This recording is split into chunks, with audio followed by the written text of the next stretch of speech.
අද එන්නේ කිව්වා තංගල්ලේ හෝටලයක් සම්බන්ධ. ඒක මහත්යෙක් හෝටලේ අරගෙන මේ මහත්යට හෝටල් එකක් දීදී කියා ගන්න බැරනවාම ඒක නාම රාජපක්ෂය කියලා කියනවා.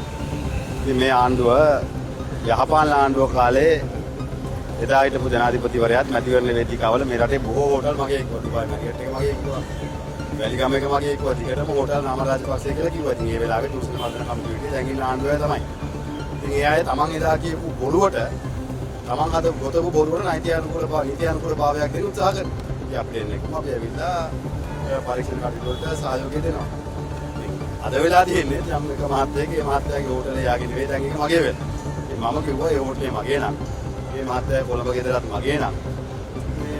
මේ හෝටලේ අනවසර ඉදිකිරීම් දැන් කඩලා අයින් කරනවානේ. ඉතින් එයාට දෙන්න පුළුවන් නේ රෙස්ටෝරන්ට් දාගන්න නේද? මේ මහත්තයා කියන මහත්තයාගේ නෙවෙයි නා. කොළඹ හෝටලේ කොළඹ අතේ මහත්තයාට ගයක් තියෙනවා නම් ඒ ගේට නාමල්ගෙන හොඳම දේ සෞන්දර්ය විශ්වවිද්‍යාල ළමයිට දෙන්න. ඉලකට පාසුකම් ප්‍රශ්නයක් තියෙනවනේ.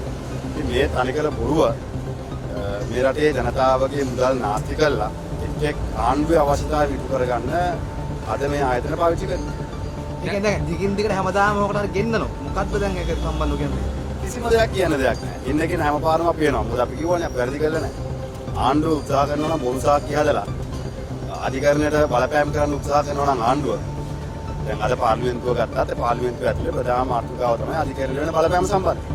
මේ ආණ්ඩුව හිතනවා නම් එහෙම තමයි මේ රටේ නීතිය ක්‍රියාත්මක වෙන්න ඕනේ කියලා. ඉතින් ඒක ආණ්ඩුවේ මානසිකත්වය. හැබැයි ඉතින් අපි එන්නකින් ඕන වෙලාවක අපි විශ්වාස කරනවා මේ රටේ අධිකරණ පද්ධතිය ස්වාධීන විය යුතුයි. ඒ ස්වාධීන අධිකරණ පද්ධතියක් අපේ සාධාරණ ඉස්ස වේ කියලා අපේ විශ්වාසයක්. උගාරු විචාරකවරු කෙරේ අපේ විශ්වාසයක්. ඉතින් කවුරු ඇවිල්ලා පොරු සාක්ෂි දෙන්න උත්සාහ කරත් පොලිස්පතිවරයා පොරු සාක්ෂි දෙන්න හදන්න උත්සාහ කරත් අපි අපේ කාරණේ ඇවිල්ලා අපි කියලා ඔබතුමාගේ අද පැය 6ක් විතර ප්‍රකාශ කරත් අයිමත් එන්න කොහොමද? දැන් ප්‍රකාශය පොලිස්පතිතුමා ආරා බලවත් කාර්යාලයට යවයි. ඊට පස්සේ පක්ෂය විසින් තීන්දුව කරයි මම කියන්නේ ජේ.වී.පී පක්ෂය විසින් තීන්දුව කරයි මම ආ එන්න ඕන කවුද?